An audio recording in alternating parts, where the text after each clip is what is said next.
Bueno, hermanos, el mensaje que traje para la mañana de hoy es un mensaje que para mí es muy vital y espero que para ustedes también. Y el tema de hoy que traje para esta mañana es el ser del cristiano, ¿sí? El ser. Estamos hablando de una identidad, estamos hablando de una verdad que cada uno de nosotros tiene en su vida y que es importante que todos conozcamos antes de hacer. Primero se debe ser, luego se debe hacer. Si lo hacemos al revés, hay un problema, porque luego pensamos que lo que hacemos es lo que nos forma o lo que nos hace a nosotros, y ahí está el error. Y antes de hacer debemos ser, entender qué somos para Dios y quién es el Dios en quien creemos. Y ese es el tema que traje para esta mañana. Fíjense, hermano, en una ocasión leía un libro de un famoso teólogo del siglo XVI por allá. No voy a decir su nombre, el que tenga la curiosidad, búsquelo por el título. Se llama el libro Institución a la Religión Cristiana. Y es un libro muy amplio, muy espeso, muy difícil de digerir. Pero en los primeros capítulos hubo algo a mí que me impactó y que esta mañana fue uno de los motivos por el cual elegí este tema. Y es que el ser humano, antes de conocerse a sí mismo, debe conocer primero a Dios. Pero para poder conocer a Dios en todo su esplendor, debe conocerse a sí mismo. Entonces es un poco enredadizo, un poco confuso. Pero la idea del escritor era esta.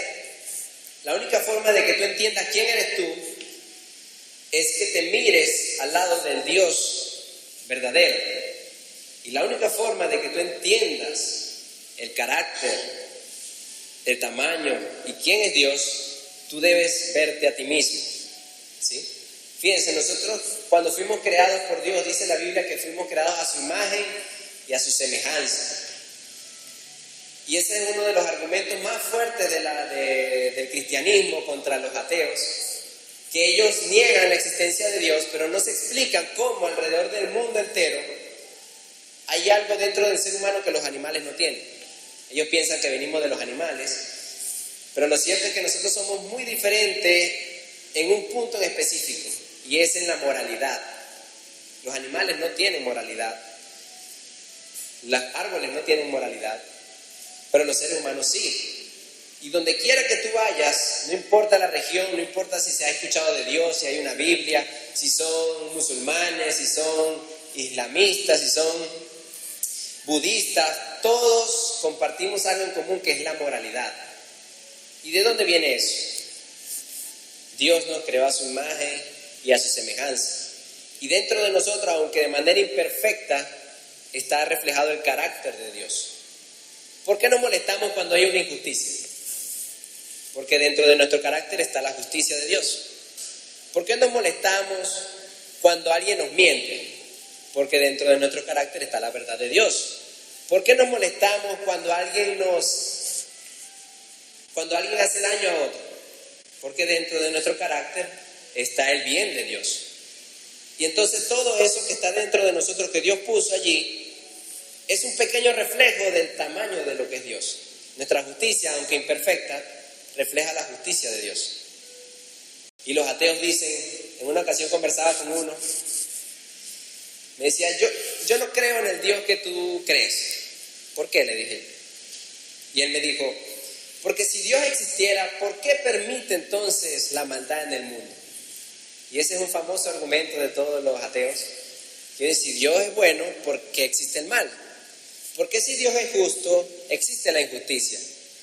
Y el solo hecho de que una persona se haga esa pregunta significa que él anhela en su corazón que haya justicia. Él anhela en su corazón que haya bien. ¿Y de dónde viene eso? De Dios. Y el ateo, aunque trate de negar a Dios, él está afirmando que dentro de él, en su naturaleza y en la naturaleza de cada ser humano, hay un deseo por el bien que Dios puso allí. Y eso es una evidencia de que Dios existe, ¿sí? Entonces, ese teólogo decía, si tú quieres conocer a Dios, mírate a ti mismo. Mira esas cosas buenas que tienes dentro de ti y esas preguntas que te haces con respecto a Dios, y allí vas a ver un poco de lo que es Dios. Pero una vez que ya te hagas esa imagen de lo que es Dios, de que es un Dios santo, perfecto, justo, ahora compárate delante de Él y te conocerás a ti mismo. Porque tú exiges justicia, pero tú no das justicia. Tú exiges que Dios sea perfectamente justo, pero tú no eres justo. ¿Y eso en qué te convierte? En un ser injusto delante de Dios. Entonces, si yo me comparo delante de otro ser humano, digamos que aquí está una persona, y miro mi camisa y digo, bueno, esta también es oscuro, yo también tengo una camisa oscura, somos muy parecidos, ¿sí? No hay una gran diferencia y no añade nada a mí. A lo mejor yo soy mejor que él porque él es solamente café, pero yo tengo morado, negro y otros colores, entonces yo soy mejor que él. Y ese es el estatus con el que el mundo se mide. Se compara con otra persona y dice, bueno, yo no estoy tan mal. Pero si nos paramos, perdón Señor si te comparo con una pared, pero imagínense que esta es la santidad de Dios, blanca, perfecta, pura, íntegra, y yo me pongo al lado de Él. ¿Qué pasa? Me doy cuenta lo mal que yo estoy. Me doy cuenta de que yo estoy sucio, de que mi color es oscuro, perverso, y que Él es santo y perfecto. Entonces ese teólogo decía eso. ¿Quieres conocer a Dios? Mírate a ti mismo. Pero ¿quieres conocerte a ti mismo? Mira a Dios. Y esa paradoja es lo que hoy quiero que nosotros analicemos. Vamos a nuestras Biblias. Segunda de Pedro, capítulo 1.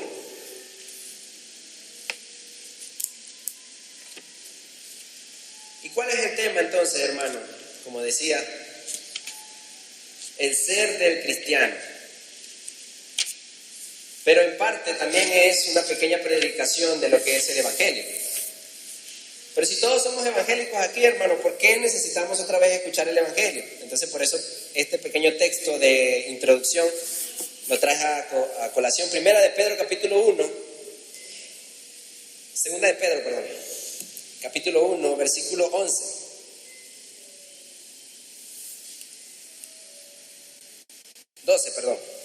Desde el 12 vamos a leer hasta el 15. ¿Es necesario repetir el Evangelio?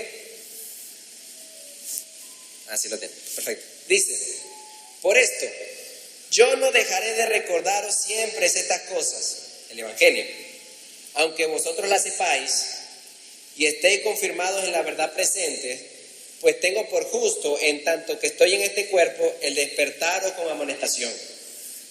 Sabiendo que en breve debo abandonar el cuerpo, como nuestro Señor Jesucristo me ha declarado. También yo procuraré con diligencia que después de mi partida vosotros podáis en todo momento tener memoria de estas cosas. ¿Es necesario esta mañana hablar otra vez del Evangelio? Sí, porque cuando nosotros fuimos salvados fue por medio del Evangelio. ¿Y qué se necesita para ser un cristiano conforme a Dios? El Evangelio. El Evangelio es desde entrada hasta el final. Y vamos a escuchar que Cristo vino, murió por nosotros, nos salvó desde que nacimos de nuevo hasta el día que nos muramos. ¿Y eso significa que es tedioso, que es repetitivo? No, eso es algo que necesitamos todos los días. Hermanos, vamos ahora a Efesios, capítulo 1. Vamos a hacer una rápida lectura del capítulo 1, desde el versículo 15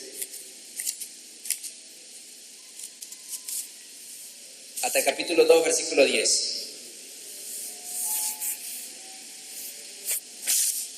Dice la palabra de Dios, por esta causa, ¿lo tienen?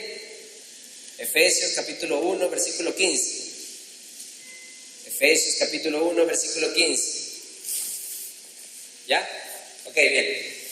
Por esta causa, también yo, habiendo oído de vuestra fe en el Señor Jesús y de vuestro amor para con todos los santos, no ceso de dar gracias por vosotros, haciendo memoria de vosotros en mis oraciones, para que el Dios de nuestro Señor Jesucristo, el Padre de gloria, os dé espíritu de sabiduría y de revelación en el conocimiento de Él, alumbrando los ojos de vuestro entendimiento, para que sepáis cuál es la esperanza a que Él os ha llamado, y cuál la riqueza de la gloria de su herencia en los santos, y cuál la supereminente grandeza de su poder para con nosotros los que creemos, según la operación del poder de su fuerza, la cual operó en Cristo, resucitándole de los muertos y sentándolo a la diestra en los lugares celestiales, sobre todo principado y autoridad y poder y señorío, y sobre todo nombre que se nombra, no solo en este siglo, sino también en el venidero, y sometió todas las cosas bajo sus pies, y lo dio por cabeza sobre todas las cosas a la iglesia, la cual es su cuerpo, la plenitud de aquel que todo lo llena en todo.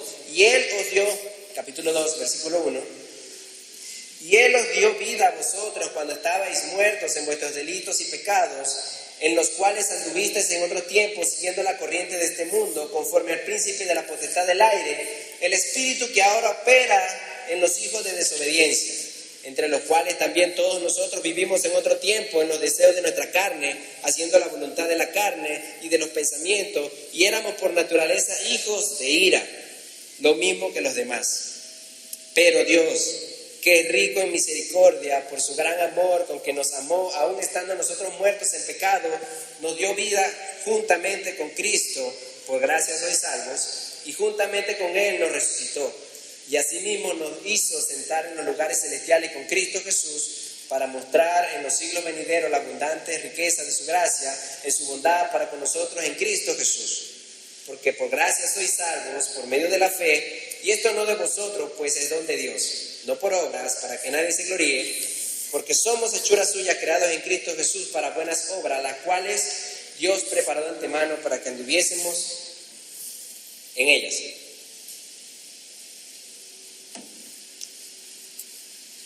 Con solamente haber leído ese par de versículos, podríamos decir, ya se acabó la predicación, ya estamos listos. Está claro lo que el Señor hizo por nosotros. Pero el Señor ha puesto en mi corazón analizar esta extensión de versículos por una razón. Este es el Evangelio, hermanos. El Evangelio de nuestro Señor Jesucristo es lo que Dios hizo por nosotros. ¿Y quiénes éramos nosotros antes de que el Señor viniera a nuestros corazones? No cierren ahí su Biblia, que vamos a estar analizando esos textos. Y el modelo de predicación que traje esta mañana es la predicación expositiva. Y vamos a tratar de descubrir qué es lo que Pablo nos quiere decir acá en Efesios del 1:15 hasta el 2:10. ¿Qué es lo que Pablo quería que la iglesia entendiera en ese entonces y quiere que tú y yo entendamos esta mañana? Versículo 15. Por esta causa. Hay un problema, hermano, con las Biblias que nosotros usamos hoy en día, que están divididas en versículos y en capítulos, en lugares donde no deberían estar divididas.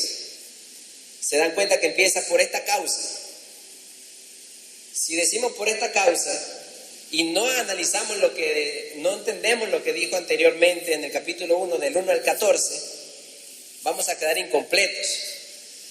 Por esta causa, Pablo estuvo hablando en el versículo 1 al 14 de que Dios nos salvó, de que Dios nos escogió desde antes de la fundación del mundo para su gloria, para su reino, para darnos una herencia, para darnos tantas cosas hermosas. Cuando tengan tiempo lo leen en sus casas, esos 14 versículos. Y él a modo de conclusión dice, por esta causa, también yo, habiendo oído de vuestra fe en el Señor Jesús y de vuestro amor para con todos los santos, no ceso de dar gracias por vosotros, haciendo memoria de vosotros en mis oraciones. ¿Por qué Pablo? Por esa causa, versículo 15, oró y dio gracias a Dios por los hermanos. Porque Pablo acaba de decir que ellos fueron salvados por la pura gracia del Señor que nos escogió desde antes de la fundación del mundo. Y él dijo, en el versículo 15, que él estaba muy contento por eso. Y por esa causa, ora por nosotros para que ahora vayamos a algo más. ¿Otra salvación? No. A que entendamos mejor la salvación que tenemos. Hermanos, debemos entender qué es la salvación para que podamos vivir de acuerdo a esa salvación. Versículo 17. para que el Dios de nuestro Señor Jesucristo, el Padre de gloria, noten allí la que sigue, os dé espíritu de sabiduría y de revelación en el conocimiento de Él. Os dé espíritu de sabiduría y de revelación en el conocimiento de Él. Y hay dos cosas que quiero que notemos. Notan que ahí la palabra espíritu está en minúscula. ¿Sí lo notan? ¿Por qué es importante que analicemos por qué está en minúscula? Cuando Pablo dice ahí, os dé espíritu de sabiduría, la palabra que usa en el griego es neuma, que significa aliento, espíritu, disposición, varias cosas, tiene muchas traducciones. Pero me gusta cómo lo traduce Reina Valera porque es la traducción más literal. La traducción palabra de Dios para todo, que es la que yo uso normalmente, dice en cambio, os dé el espíritu. Y lo pone en mayúscula, dando a entender que reciban el espíritu. Y yo creo que esa no es la verdadera traducción, porque en el versículo 13 y 14 del capítulo 1 dice que ya tenemos el espíritu. Versículo 17, en cambio, dice, os dé espíritu. Y la traducción más correcta allí es que nos dé una disposición mental o una disposición de sabiduría y de revelación. Es decir, que Pablo quiere que luego que entendamos, luego de que sepamos que somos salvos por el Evangelio, ahora necesitamos un espíritu de sabiduría, un anhelo, un deseo por conocer más el Evangelio. Por esa razón nosotros venimos los domingos acá, hermano. Por esa razón hacemos los estudios los jóvenes ahora los jueves y esperamos pronto retomar los estudios bíblicos congregacionales, porque la Biblia dice que nosotros debemos tener un espíritu de sabiduría, debemos anhelar conocer más el Evangelio, debemos anhelar conocer más qué es lo que Cristo hizo por nosotros, para poder así ser lo que Dios quiere que seamos. Y cuando dice ahí espíritu de sabiduría y revelación, seguimos en el versículo 17, en el conocimiento de Él. ¿Qué debemos conocer de Él? Debemos conocer el carácter de Dios, debemos conocer el plan de Dios, debemos conocer quién es Dios. Por eso es que debemos tener un espíritu de sabiduría y revelación en el conocimiento de Él, para que lo conozcamos más, para que crezcamos en el Evangelio. Vamos un momento al capítulo 1. Estamos en el capítulo 1, pero en el versículo del 7 al 11. Fíjense lo que dice. A quien tenemos redención por su sangre, el perdón de pecados según la riqueza de su gracia, que hizo sobreabundar para con nosotros en toda sabiduría e inteligencia, dándonos a conocer el misterio de su voluntad según su beneplácito, el cual se había propuesto en sí mismo, de reunir todas las cosas en Cristo en la dispensación del cumplimiento de los tiempos, así las que están en los cielos como las que están en la tierra. En Él asimismo tuvimos herencia, habiendo sido predestinados conforme al propósito del que hace todas las cosas según el designio de su voluntad. Un poquito el lenguaje de Reina Valera es un poquito así medio elevado. Pero lo que dice ahí el capítulo 1, versículo del 7 al 11, es el plan de Dios. ¿Cuál era el plan de Dios? Salvarnos por medio de Jesús. ¿Para qué? Para mostrar así su gloria, para mostrar así su voluntad, su carácter al mundo y a la eternidad. Quería mostrar Dios todas esas cosas. Ese es el plan de Dios. Y cuando en el versículo 17 dice que debemos anhelar ese espíritu de sabiduría, es que debemos anhelar conocer esa verdad a cabalidad. Porque es muy fácil tú leer esos 4 versículos que leímos hace un momento y decir, bueno, punto 1, Jesús murió por nosotros, punto 2, somos salvos, punto 3, así Dios va a mostrar su gloria. Ya fácil. Y salimos y seguimos siendo los mismos. No es eso lo que Dios quiere. Dios quiere que nosotros veamos y analicemos esa verdad todos los días de nuestra vida para que vivamos de acuerdo a esa verdad. Versículo 18. Alumbrando los ojos de vuestro entendimiento, para que sepáis cuál es la esperanza a que os ha llamado y cuáles las riquezas de la gloria de su herencia en los santos, si tienen la oportunidad de rayar, de señalar, de subrayar, ese versículo es muy importante para nosotros los cristianos. Número 1, debemos ser alumbrados en un entendimiento claro del Evangelio para que así sepamos cuál es la esperanza del Evangelio. ¿Sabe por qué muchos cristianos hoy en día tienen depresión? Porque no saben la esperanza del Evangelio. ¿Sabe por qué muchos cristianos hoy en día se desesperan? Porque no tienen la esperanza del Evangelio, ni la herencia de la gloria que dice allí más adelante, en el cual las riquezas de la gloria de su herencia. ¿Por qué muchos cristianos se desesperan por el dinero, por las posesiones, por la fama? Porque no conocen la herencia de la riqueza de la gloria de Dios en el cielo. Entonces, quieren comparar la riqueza de la herencia del cielo con vivir en esta tierra tan vacía, tan de poco valor. Hermano, es como si yo comparara mi bicicleta, no sé si algunos la han visto, una bicicleta muy económica.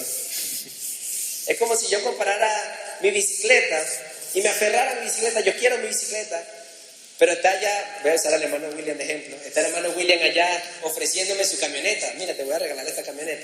Y yo yo quiero mi bicicleta, porque me gusta mi bicicleta y es bonita. Hermano, pero ¿no te das cuenta de la camioneta que tiene el hermano William? ¿No ves el valor que tiene? ¿No ves lo grande y espaciosa y lo beneficiosa que puede ser para tu vida esa camioneta? Bueno, suena ridículo, ¿verdad? Bueno, así somos muchos cristianos. Nos aferramos a esta vida, nos aferramos a los negocios, nos aferramos a los proyectos, nos aferramos a mí mismo, a mis planes, y nos olvidamos de la herencia que está en el cielo. Hermano, no tiene comparación la herencia de los cielos con lo que podamos obtener en esta tierra. Hermano, si me dan toda la riqueza del mundo y me la ponen ahí frente a mí, yo debo saber que eso es basura comparado con la riqueza de la herencia que tengo en el cielo. ¿Y cómo nos hace sentir eso a nosotros, hermano? Nos hace sentir en paz, en tranquilidad. Nos quita toda esa desesperación que tenemos todos los días. Esa desesperación que tenemos por los bienes materiales, por los planes. Y está bien tenerlos, está bien tener un plan, tener un propósito, tener un proyecto, está bien. Pero no te desesperes, hermano. Porque podemos tener muchos planes y muchas ideas y llega el Señor y de repente tira una pandemia y se acabó todo, se paralizó el país durante 2 años. No importa lo que hayas planeado. No importa lo que tengas para tu futuro, lo que tú quieras, eso no va a importar, porque cuando Dios dice, hasta aquí, hasta ahí fue.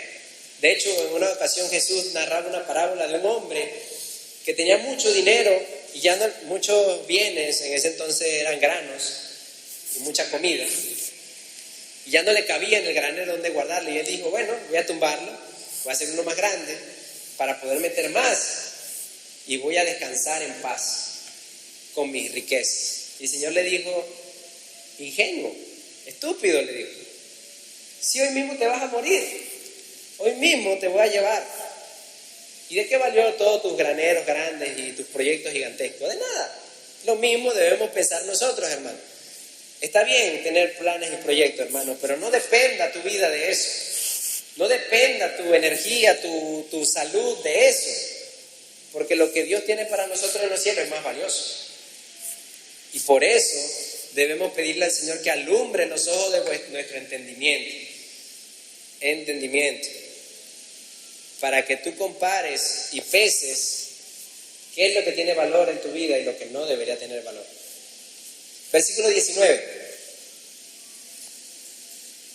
Y esta parte es muy interesante que la leamos. Vamos a leer desde el 19 al 23. ¿Y cuál? Recuerden que está hablando de la esperanza y la riqueza, versículo 18. Y además, ¿y cuál la supereminente grandeza de su poder? Noten esa palabra, supereminente. ¿Alguna ocasión habían escuchado esa palabra? Supereminente. Pero si han escuchado la palabra eminente, ¿sí? Es como algo muy grande. Una eminente destrucción vino sobre tal ciudad, un terremoto. Una eminente avalancha destruyó un barrio entero. Un eminente tsunami destruyó una ciudad de tantos 1000 habitantes. Hemos escuchado esa palabra. Bueno, el poder de Dios no solamente es eminente, es súper eminente. Grandeza de su poder para con nosotros. ¿Para quién? Para nosotros. El poder que Dios tiene, lo usó para nosotros. Los que creemos, según la operación del poder de su fuerza, versículo 20, la cual operó en Cristo. Ok, aquí hay que poner una pequeña pausa. La supereminencia de poder de Dios para nosotros, los que creemos, los cristianos, fue el mismo poder que Dios usó, versículo 20, para resucitar a Cristo de la muerte. Bueno, ese supereminente poder que Dios usó para resucitar a Cristo y sentarlo a su diestra, o sea, para que reinara sobre todo, es el mismo poder que tiene para ti. Entonces, ¿por qué nos desesperamos, hermano? ¿Por qué pensamos que las cosas que el mundo nos puede hacer, las enfermedades nos puede hacer, son tan grandes si la Biblia dice que el supereminente poder de Dios está a favor nuestro, los cristianos? Entonces, ¿es un privilegio ser cristiano? Es un gran privilegio. Ni siquiera Putin, con todas sus bombas, ahorita que está amenazando el mundo, tiene el poder que Dios tiene, porque él no se puede resucitar a sí mismo. A Putin lo mata y no importa cuántas miles de bombas atómicas tenga, eso no lo va a resucitar. Jesús fue crucificado, murió, y ese poder de Dios lo resucitó y lo hizo inmortal para toda la eternidad y lo puso a reinar en el universo. Bueno, ese es el poder que la iglesia tiene en sus manos, el poder que Dios nos dio a nosotros los creyentes. Versículo 21. Sobre todo principado, Jesús fue sentado en el trono, sobre todo principado y autoridad y poder y señorío, y sobre todo nombre que se nombra, no solo en este siglo, sino también en el venidero, versículo 22. Y sometió todas las cosas bajo sus pies y lo dio por cabeza sobre todas las cosas. ¿A quién? A la iglesia. Todo lo que Dios hizo con Cristo, lo hizo a la iglesia. De hecho, una traducción más exacta de esa frase dice, lo puso por cabeza todas las cosas para el bien de la iglesia. Sería la traducción más correcta. Entonces, ser miembro de la iglesia es chévere, es beneficioso. Bueno, nomás mira todo lo que Dios hizo para la iglesia. Versículo 23. La cual es su cuerpo, la plenitud de aquel que todo lo llena en todo. Bueno, hermano, eso es el privilegio de ser cristiano. Dios hizo todo lo que hizo para el bien de la iglesia, la cual es el cuerpo de Cristo, la cual es la plenitud de aquel que todo lo llena en todo. Eso es ser cristiano. Ahora ya sabemos todo lo que Dios hizo por nosotros. Ahí termina el capítulo 1. Y por eso pusieron una división, capítulo 2. Pero yo creo que ahí está equivocada esa división, porque si notan en versículo 1 del capítulo 2, amor, capítulo 2, versículo 1, y Él os dio. Si notan ahí la palabra y. Entonces ponen un capítulo y dividen como si el capítulo 1 fuera una cosa y el capítulo 2 fuera otra cosa, y no, en realidad es una sola cosa. Todo lo que Dios hizo para la iglesia, por medio de Cristo, lo hizo, y además Él nos dio vida a nosotros. ¿Cuándo? Cuando estábamos muertos en nuestros delitos y pecados. Y ahí viene la mala noticia, hermanos. Como decía al principio, es importante que conozcamos a Dios, y en los primeros versículos que leímos, conocimos lo que Dios hizo. Conocimos el poder de Dios. Conocimos el plan de Dios de salvarnos y de poner todo bajo los pies de Cristo y por consecuencia debajo de nuestros pies. Pero viene la mala noticia, hermano. Antes de una buena noticia hay una mala noticia. Y no me dejará mentir el hermano Jorge que está acá, que él es médico, no sé si le haya pasado en alguna ocasión. La peor noticia que tú le puedes dar a un familiar en un hospital es que el paciente murió. No sé si lo hayas hecho, hermano, pero en las películas se ve, yo no lo he visto. Que el doctor se para, se pone muy tristemente, se le acerca a los familiares y le dice, hicimos todo lo que pudimos y ya la persona entiende lo que pasó. Lamento mucho, y cuando nada más dice la palabra lamento mucho, ya el familiar sabe lo que pasó. Ya no hay vuelta atrás. Bueno, la mala noticia, hermano, es que cuando nosotros vinimos a este mundo, nacimos muertos. Cuando estabais muertos en vuestros delitos y pecados. Y esa es la mala noticia. La mala noticia es que el mundo entero y nosotros, cuando no conocíamos a Cristo, estábamos muertos. ¿Sí? Y cuando un doctor dice, se murió, ya no hay mejor buena noticia que valga. El doctor puede decirle, pero bueno, depende, ¿no? También de cómo lo veas. El doctor puede decirle, pero mira el lado bueno, te quedaron sus bienes. Si una persona ama de verdad a sus familiares, eso no le va a alegrar nada. No hay buena noticia que alegre a alguien después de escuchar la noticia de la muerte. Pero, versículo 2. Y Él os dio vida a vosotros cuando estabais muertos en vuestros delitos y pecados. Sigue la mala noticia. En los cuales anduvisteis en otro tiempo, siguiendo la corriente de este mundo, conforme al príncipe de la potestad del aire, el espíritu, note que allí está en minúscula también, hablando de una disposición que ahora opera en los hijos de desobediencia, entre los cuales también nosotros vivimos en otro tiempo, en los deseos de nuestra carne, haciendo la voluntad de la carne y de los pensamientos, y éramos por naturaleza hijos de ira, lo mismo que los demás. Sigue la mala noticia. Estábamos muertos, pero ahora dice que por naturaleza éramos hijos de ira. Antes de conocer a Cristo, hermano, tú debes saber que tu pecado y todo lo que tú hacías antes te convertía en un hijo de ira de Dios. La ira de Dios, dice el capítulo 3 de Juan, estaba todos los días sobre nosotros. ¿Por qué? Porque Dios, que su santidad es comparable con esto, aunque no está tan blanco, pero imagínense, detestaba mi pecado. Y Dios por naturaleza no podía estar junto a mí, y la ira de Dios estaba sobre mí porque era lo que me merecía. Esa es la mala noticia. La mala noticia es que estábamos muertos. La otra mala noticia es que debido a nuestro pecado éramos hijos de ira. Entonces es importante conocer lo que éramos para Dios, sí. Porque si tú no entiendes que tú eras un pecador condenado a muerte, tú no vas a entender lo que Dios hizo por ti.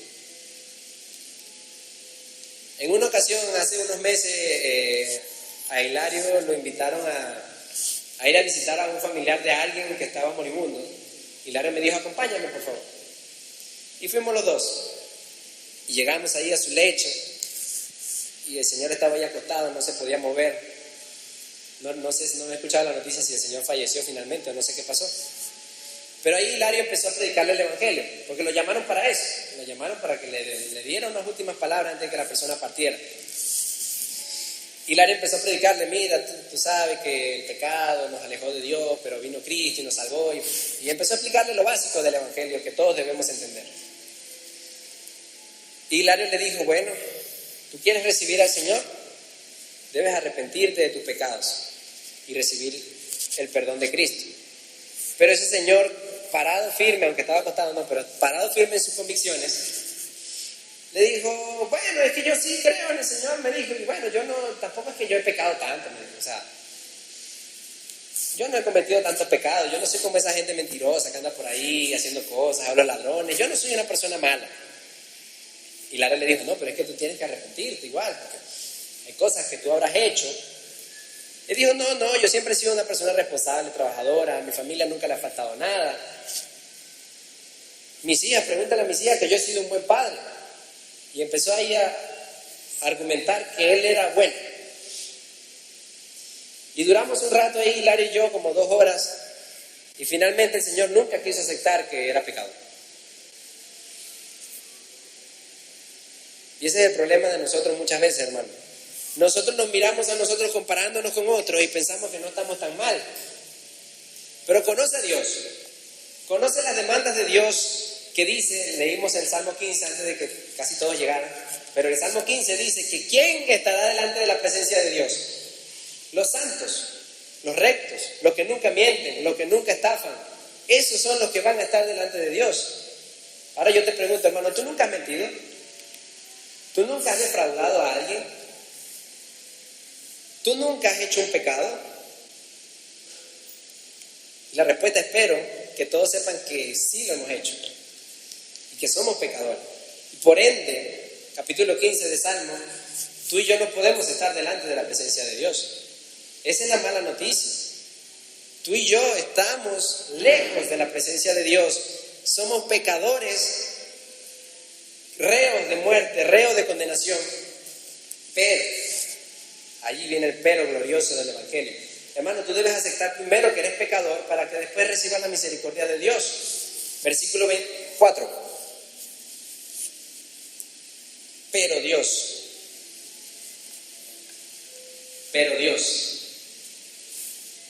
Esa pequeña frase yo podría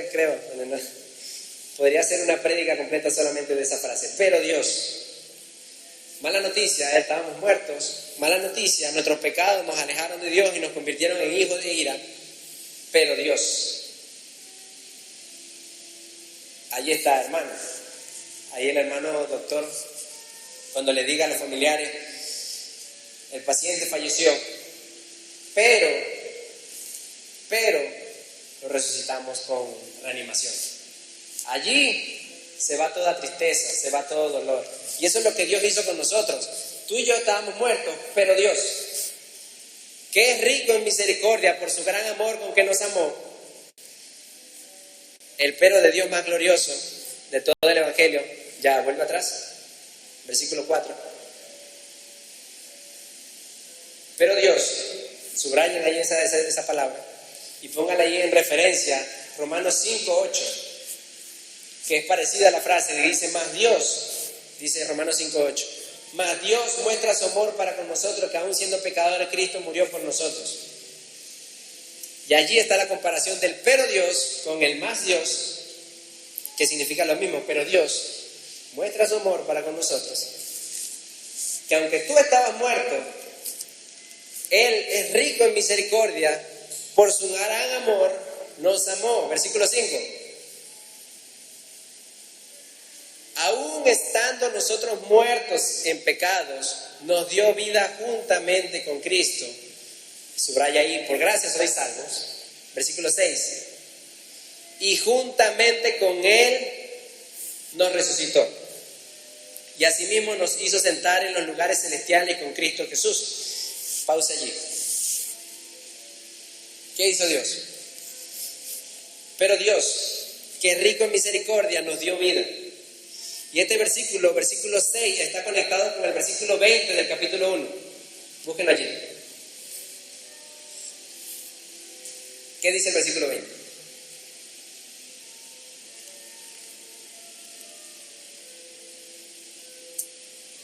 El versículo 19 estaba hablando de que el poder de Dios, que es súper inminente, y dice que ese poder operó en Cristo, resucitándole de los muertos y sentándole a su diestra en los lugares celestiales. Eso fue lo que Dios hizo con Cristo. Pero el versículo 5 del capítulo 2 dice que lo mismo que hizo con Cristo, versículo 6, que lo mismo que hizo con Cristo, dice que juntamente lo hizo con nosotros.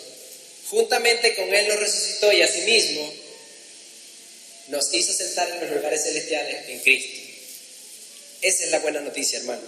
Que Dios amó a su Hijo, Jesús, tanto que lo resucitó de la muerte. Pero al mismo tiempo, ese mismo amor por Jesús lo tuvo contigo y conmigo. La única diferencia es que Cristo era santo y tú y yo éramos pecadores. ¿Qué fue más difícil para Dios, amar a Jesús o amarnos a nosotros? Amar a Jesús fue fácil para Él, porque Jesús era santo y era compatible con Él 100%. Pero tú y yo estábamos muertos en nuestros delitos y pecados, éramos hijos de ira, y Dios dijo, aún así, lo voy a resucitar y lo voy a sentar en el trono, juntamente con Cristo. ¿Y dónde está Cristo? A la diestra de Dios. ¿Dónde estamos tú y yo? Al lado de Dios. ¿En qué sentido? En lo espiritual. La salvación que Dios nos dio es tan grande, hermanos, que tú y yo estamos al lado de Dios en este momento, aun cuando tú y yo todavía somos pecadores. ¿Es bonito el Evangelio? Es hermoso. Y eso es lo que yo quiero con este mensaje, que nos quede claro en la mañana de hoy. ¿Qué hizo Dios por nosotros? ¿Y quiénes éramos nosotros, hermanos? ¿Y qué recibimos de Dios? Porque cuando tú entiendas lo mal que tú estabas con Dios, allí tú vas a alabar a Dios cuando te hablen del Evangelio. Porque muchas personas sienten apatía por servir a Dios. Porque sentimos, me incluyo, sentimos apatía por darle gracias a Dios. Porque sentimos apatía por orar. ¿Por qué sentimos apatía por leer la Biblia? ¿Por qué sentimos apatía por ir a un estudio bíblico? ¿Por qué sentimos apatía por predicarle a alguien que no conoce a Cristo? Porque no hemos percatado de lo que Dios hizo por nosotros. ¿Cómo lo sé? Jesús lo enseñó claramente. No cierren ahí Efesios porque no hemos terminado, pero vamos a Lucas capítulo 7. Versículo del 36 en adelante.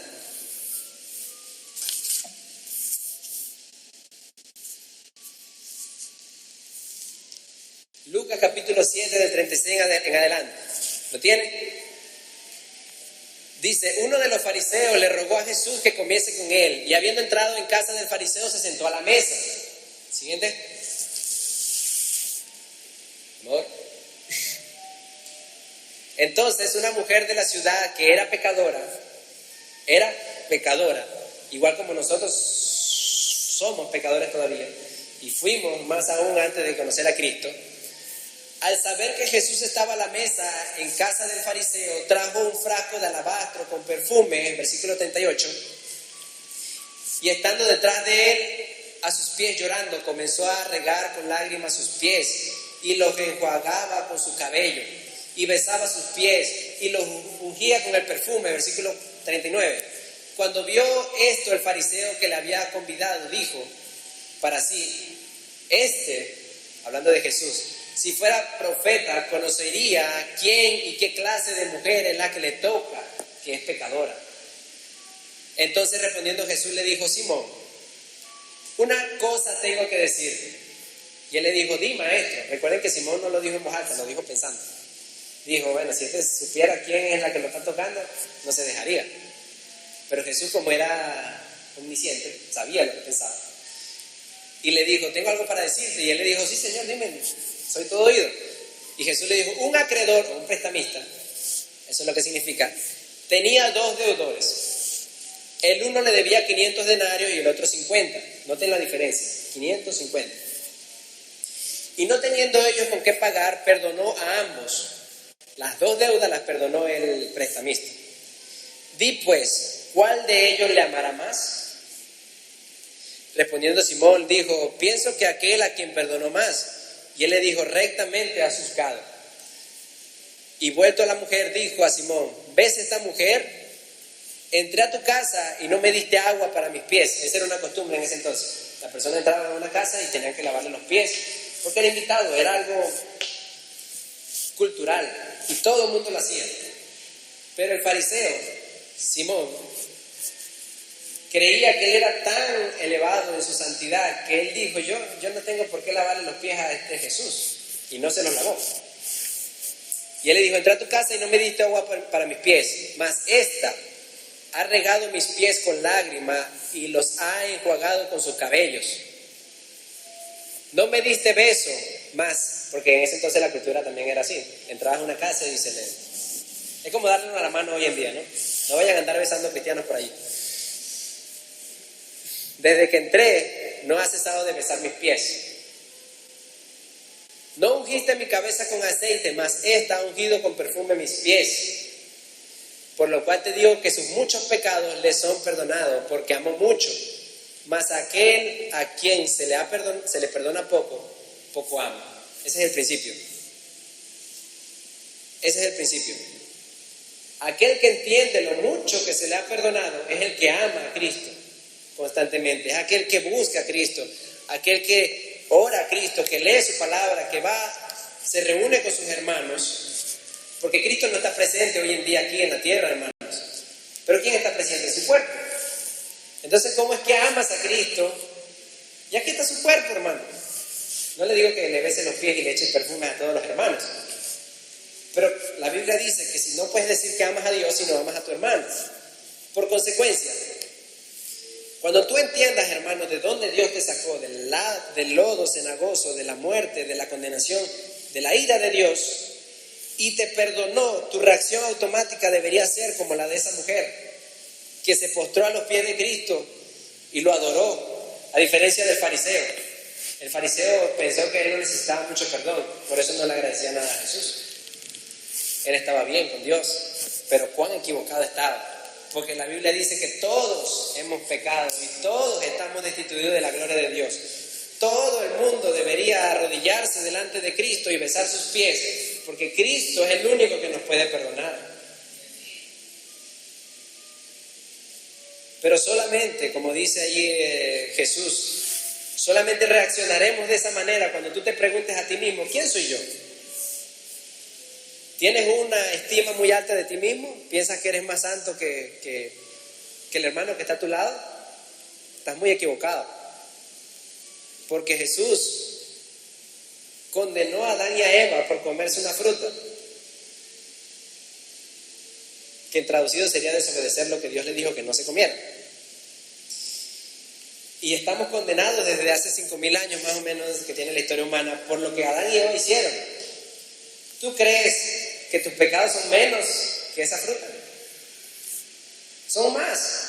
Hermano, antes de yo conocer a Cristo, hermano, yo me dejaba llevar por la corriente de este mundo, como dice en el capítulo 2 allí, versículo 2, siguiendo la corriente de este mundo, conforme al príncipe de la potestad del aire, el espíritu que ahora opera en los hijos de desobediencia. Yo antes de conocer a Cristo, no sé ustedes, hermanos, antes de conocer a Cristo, a mí Dios no me dolía. Tenía mi corazón tan duro que mis pecados para mí no eran nada. Yo decía, bueno, yo no soy un violador, yo no soy un asesino, no estoy tan mal delante de Dios. Y la Biblia dice que tus muchos pecados te hicieron tan aborrecible delante de Dios que el perdón de tu pecado solamente era posible si moría Cristo. Saca la cuenta por allí, nada más. Porque si hubiese habido otra manera de salvarte, Jesús no hubiese enviado a Cristo. Pero la única forma de que tú hubieses sido salvo fue por la muerte de Jesucristo. Versículo 4, seguimos. Capítulo 2, versículo 4. Pero Dios, que es rico en misericordia por su gran amor con que nos amó, aun estando nosotros muertos en pecado, nos dio vida juntamente con Cristo.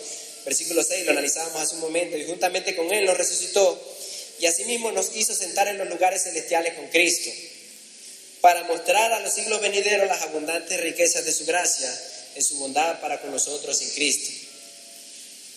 Y este versículo 8 y 9, es importante que lo analicemos, que tú y yo no fuimos salvos por obras, dice, porque por gracia sois salvos por medio de la fe, y esto no de vosotros, pues es don de Dios, no por obras, para que nadie se gloríe. Hermano, tú y yo éramos tan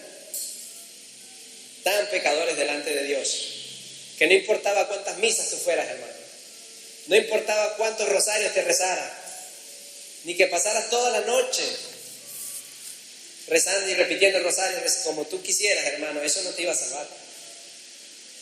Porque tus muchos pecados eran tantos que no te alcanzaba la vida para amenorarlos. No por obras, para que nadie se gloríe, porque la salvación fue un regalo de Dios.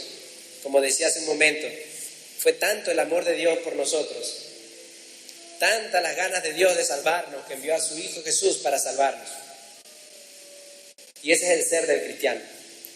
Tú eres lo que eres porque Dios quiso que tú fueras lo que fueras.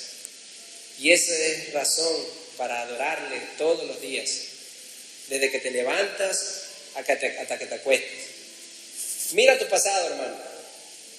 Mira todo lo que tú hacías antes y cómo no te dolía. ¿Y eso en qué te convertía? En una persona que iba rumbo a la condenación. Pero Dios, que es tan grande en misericordia, tuvo misericordia de ti.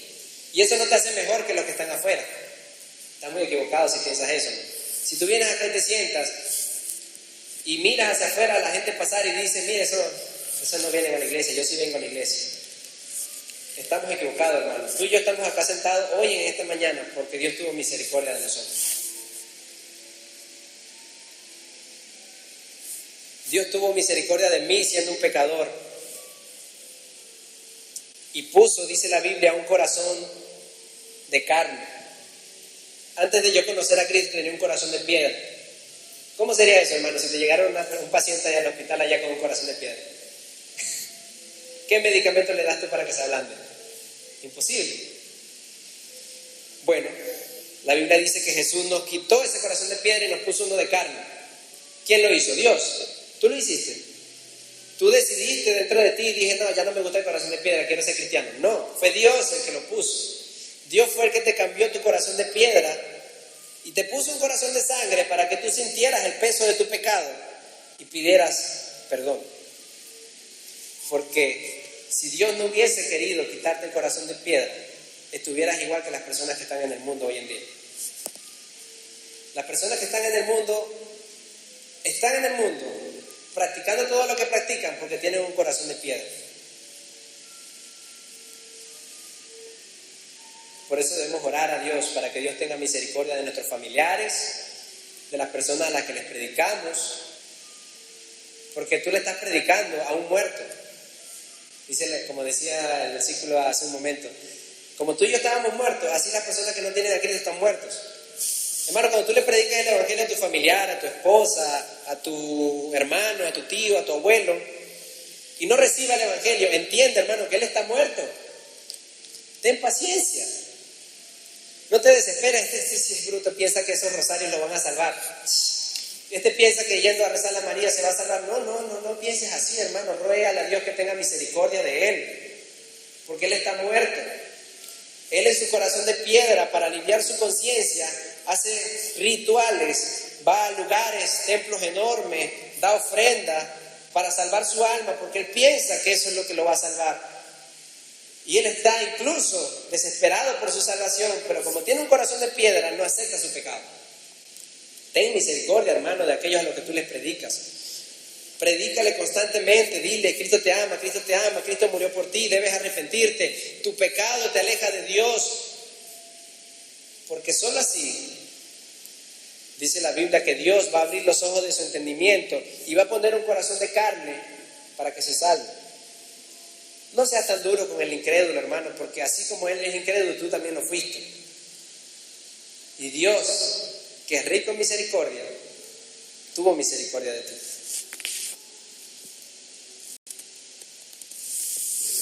Predica el evangelio con esta verdad. El pecado nos alejó de Dios. No olvidemos eso. Y para terminar, hermano, quiero que vayamos a Salmo 103.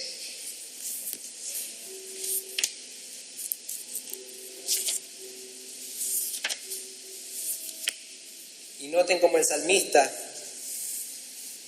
como decía al principio, se repetía a sí mismo el evangelio.